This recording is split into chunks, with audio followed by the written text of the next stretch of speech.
जी second semester अस्सलाम वालेकुम। बेटा आज का जो आपका आर्टिकल है वो है टाइप्स ऑफ इलास्टिसिटी। ठीक है, इलास्टिसिटी की टाइप्स मतलब हम जितनी भी स्टडी करेंगे उसमें किसकी स्टडी करेंगे, इलास्टिसिटी की। सबसे पहले आप लोगों को इलास्टिसिटी के बारे में पता होना चाहिए क्या होती है। लेट्स पहले मैं टर्म्स लिख लूँ, एक मिनट। अच्छा तो बच्चों, इलास्टिसिटी मैंने आपके सामने लिख दी है और टर्म्स मैंने जो लिखनी थी वो लिख ली हैं। सबसे पहले इलास्टिसिटी के बारे में आपको पता होना चाहिए। लेट्स सपोज कि आपके पास एक रबर है। ठीक है, एक रबर है आपके पास। आप इस रबर के ऊपर फोर्स अप्लाई करते हैं, इसके इस कोने के ऊपर भी आप फोर्स अप्लाई करते हैं और इस कोने के ऊपर भी फोर्स अप्लाई करते हैं। इस फोर्स के नतीजे में ये रबर जो है ना इतनी लंबी हो जाती है, पता है आपको।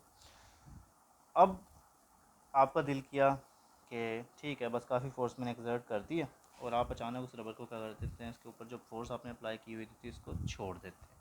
जैसे आप फोर्स छोड़ेंगे ये रबर क्या है अपनी ओरिजिनल शेप में क्या आ जाएगी वापस। तो बेटा जिस्मों की ये एबिलिटी कि जब उनके ऊपर लगी हुई फोर्स हम रिमूव करें और वो अपनी असल हालत में अपनी असल शक्ल में वापस आ जाएं, ये कहलाती है इलास्टिसिटी। ठीक है, ability of a body to return its original shape.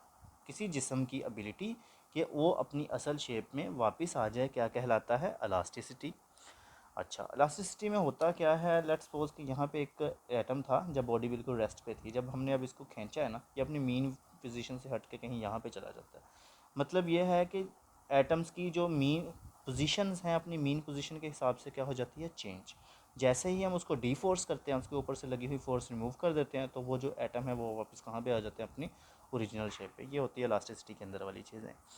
कुछ ऐसे सब्सटेंस होते हैं बेटा जिनको हम कहते हैं डक्टाइल। क्या कहते हैं, डक्टाइल। अब ये वो सब्सटेंस हैं जिनके ऊपर फोर्स लगाई, इनमें चेंजिंग्स भी आई, ठीक है, लेकिन ये टूटे नहीं। ऐसे सब्सटेंस को कहते हैं डक्टाइल। अच्छा, अब इसमें मिसाल हम लेंगे कॉपर की। कॉपर डक्टाइल मटेरियल है। कैसे कॉपर डक्टाइल मटेरियल बेटा ऐसे है कि अगर आप लोगों ने कभी अपने घरों में नोट किया हो तो तमाम जो वायर्स हैं वो तकरीबन कॉपर की बनी होती हैं। वायर्स को एक दीवार से दूसरी दीवार में हमने लेके जाना होता है। बिल्कुल सीधी वायर है, उसको हम कैसे टेढ़ा मेढ़ा करके दीवारों के अंदर बिल्कुल कर देते हैं, लेकिन वो फिर भी टूटती नहीं हैं, अपनी जो शेप है उसको मेंटेन रख पाती हैं। जैसे ही आप उस वायर को उन वार दीवारों के साथ से हटाते हैं, खोद देखते हैं, तो वो दोबारा अपनी असल हालत में वापस आ सकती है। ठीक है, ऐसा ही होता है ना कि एक वायर आप पकड़ें, एक सीधी वायर थी, आपने उसको गुच्छू मुच्छू कर दिया, अचानक आपका दिल किया, आपने दोबारा उसको खोला, जब आपने खोल के देखा तो उसने अपनी ओरिजिनल शेप जो है उसको अटेन कर लिया। तो इसका मतलब है इलास्टिसिटी भी परफॉर्म होगी, और ऐसे मटेरियल्स को कहा भी किया जाता है डक्टाइल मटेरियल। अच्छा, इसकी निस्बत से कुछ मटेरियल्स ऐसे होते हैं बेटा जिन मटेरियल्स को ऊपर फोर्स अप्लाई की जाती है, फोर्स अप्लाई करते हैं साथ ही ठीक है वो टूट जाते हैं। उन मटेरियल्स को कहा जाता है ब्रिटल मटेरियल्स। क्या कहा जाता है बेटा, ब्रिटल। ये छोटा सा कॉन्सेप्ट था। लाइक ग्लास, अगर आप नोट करें, पकड़ें हाथ में, थोड़ी सी फोर्स अप्लाई करें, ग्लास टूट जाएगा। ठीक है, लड़के लड़कियां नहीं, लड़कियों के नाजुक होते हैं हाथ। तो ये जो गिलास है ना टूट जाता है, और ऐसे मटेरियल्स को हम कहते हैं ब्रिटल मटेरियल। ठीक है बच्चों। अच्छा, अब जी इन दोनों टर्म से हट के हम निकलते हैं अपने स्ट्रेस की तरफ। स्ट्रेस क्या होती है, टेंशन, ज़ाहिर बात है, तनाव, सब बच्चों को पता है। ठीक है, कि स्ट्रेस होता क्या है। स्ट्रेस का मतलब है कि किसी चीज़ के ऊपर फोर्स लगाना। अब वो फोर्स अगर हम फिज़िक्स के सेंस में बात करें तो किसी एरिया के ऊपर फोर्स लगाना क्या कहलाता है, stress, force per unit area. अब उस एरिया के ऊपर जो फोर्स लगी है, जिस जगह पे हमने फोर्स लगाई है, उसमें चेंजिंग्स आएंगी। वो चेंजिंग्स जो हैं उसकी लेंथ में हो सकती हैं, वो चेंजिंग्स जो हैं उसके वॉल्यूम में हो सकती हैं, वो चेंजिंग्स जो हैं उसकी शेप में हो सकती हैं। ठीक है, तो स्ट्रेस के बारे में मैंने आपको बताया कि force per unit area that produce changings in length, volume और शेप, किसी भी चीज़ में आ सकती है। इसके जो यूनिट होते हैं वो होते हैं न्यूटन पर मीटर स्क्वायर। इसको हम सादा फहम ज़ुबान में पास्कल भी कहते हैं। ये थी स्ट्रेस। अब स्ट्रेस के आगे तीन टाइप्स हैं, जो बेसिकली तीन टाइप्स आप पढ़ते रहे हैं: tensile stress, volumetric stress, shear stress. अगर तो स्ट्रेस, किसी बॉडी के ऊपर हम स्ट्रेस अप्लाई करें और उस बॉडी की लेंथ के अंदर चेंजिंग्स आएँ, ये जो स्ट्रेस है किसके अंदर चेंजिंग्स पैदा करे, लेंथ के अंदर, तो ऐसी स्ट्रेस को कहते हैं टेंसाइल स्ट्रेस। अच्छा, और इसको हम डिनोट कैसे करते हैं, वही सिंपल फार्मूला F/A, सबको इससे करेंगे। वॉल्यूमेट्रिक के लिए हम बात करें, अगर कोई स्ट्रेस किसी बॉडी के वॉल्यूम के अंदर चेंज पैदा कर दे तो उसको हम कहते हैं वॉल्यूमेट्रिक स्ट्रेस। और ऐसे ही अगर कोई स्ट्रेस किसी बॉडी की शेप के अंदर चेंजिंग्स पैदा कर दें तो वो क्या कहलाएगा, शेयर स्ट्रेस। ठीक है, तो ये तो थी स्ट्रेस के बारे में।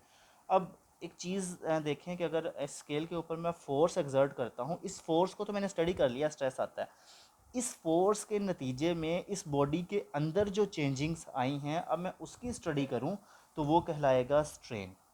मतलब क्या है कि the study the measure of deformations, study किसकी की जा रही है, डीफॉर्मेशन, चेंजिंग्स की।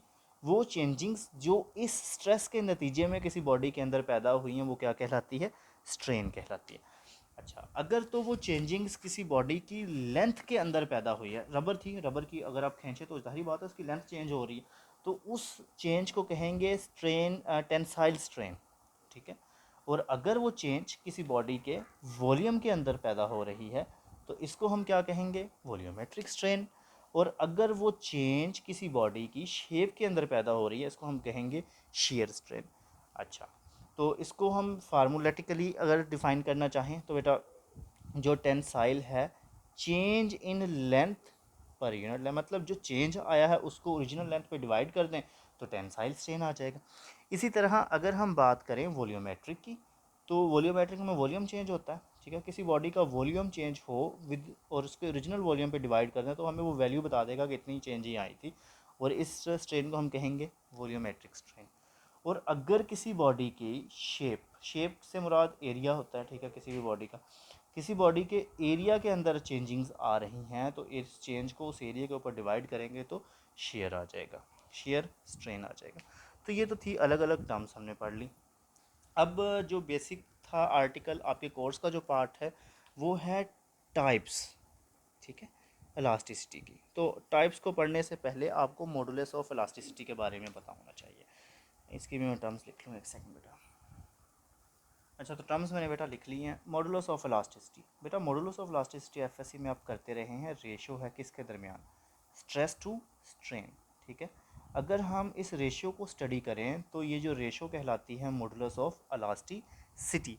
ठीक है, the ratio of stress to strain with in the elastic limit. ये स्टडी किस में होगी, इलास्टिक लिमिट में। अगर कोई बॉडी टूट ही जाएगी तो तब उसकी क्या स्टडी होगी। ठीक, तो ये तो थी stress to strain.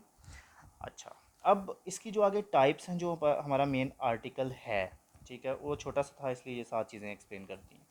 Young modulus, अगर ये स्ट्रेस जो है ये किसी बॉडी की लेंथ के ऊपर अप्लाई हो रही है, ठीक है, यानी कि स्ट्रेस जो है किसके ऊपर अप्लाई हो रही है, लेंथ के ऊपर, तो वो क्या कहलाती है, मैंने आपको पहले बताया है टेंसाइल। इसका मतलब है कि अगर हम टेंसाइल स्ट्रेस और टेंसाइल स्ट्रेन की रेशो की स्टडी करें, टेंसाइल स्ट्रेस और इसके नतीजे में उसकी जो लेंथ में चेंजिंग्स आई हैं उसकी स्टडी करें एट द सेम टाइम, तो ये कहलाती है आपके पास यंग मॉडुलस। क्या कहलाती है, यंग मॉडुलस।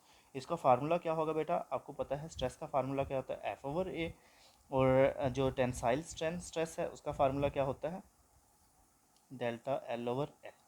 तो ये आ गया जी आपके पास यंग मॉडुलस।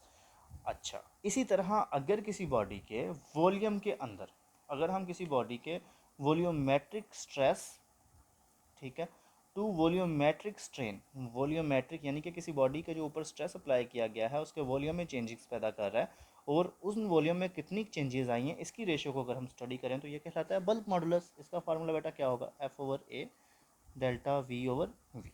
अच्छा, इसी तरह अगर कोई स्ट्रेस किसी बॉडी के शेप में चेंज करे, और मतलब shear stress to shear strain, ये कहलाता है शेयर मॉडुलस। मतलब शेप में, शेप के ऊपर ही फोर्स लगाई थी गई थी और शेप के ऊपर ही चेंजिंग्स आ गई, इन दोनों की रेशो हमने स्टडी कर ली, शेयर मॉडुलस कहलाएगा। शेयर, अच्छा, शेयर मॉडुलस को हम बेटा टेन थीटा से भी डिफाइन करते हैं, तो इसके लिए वही स्ट्रेस का फार्मूला F/A इसके मुताबिक, और नीचे टेन थीटा, बाकी कुछ भी पुट करने से बेहतर है। तो ये वाले थे बेटा आपके टाइप्स, इनको स्टडी कर लीजिएगा, कोई चीज़ पूछनी हो तो पूछ लीजिएगा। एक चीज़ बेटा वो ये कि आप लोगों को मैं असाइनमेंट दे रहा हूँ, एक छोटी सी असाइनमेंट आपको एक लॉ के बारे में दे रहा हूँ। आपने मंडे को मुझे सबमिट करवानी है, टाइमिंग वही जिस टाइम पे आपको मैं देता होता हूँ, ठीक है। और उस लॉ का नाम है, इसी चैप्टर से रिलेटेड है, और इस चैप्टर का वो लास्ट आर्टिकल है, उसका नाम है पोइस्यूल्स लॉ, ठीक है। आपने इस लॉ के बारे में छोटे छोटे से क्वेश्चंस बहुत बनते हैं, ठीक। आपने वो करने हैं, इसकी डेरिवेशन करनी है, बहुत आसान है, मैं करवाऊँगा भी इसको। लेकिन पहले आपकी असाइनमेंट चेक करूँगा, मंडे को आपने असाइनमेंट देनी है, और ट्यूसडे वाले दिन इसका मैं आपसे टेस्ट लूँगा, उसके बाद देखूँगा कि करवाना है कि नहीं करवाना। अगर तो आप लोगों ने प्रिपरेशन की हुई तो करवाऊँगा, अगर नहीं की हुई तो इसको छोड़ दूँगा, ठीक है बेटा। अल्लाह हाफिज़। कोई क्वेश्चन हो पूछना हो तो पूछ लीजिएगा।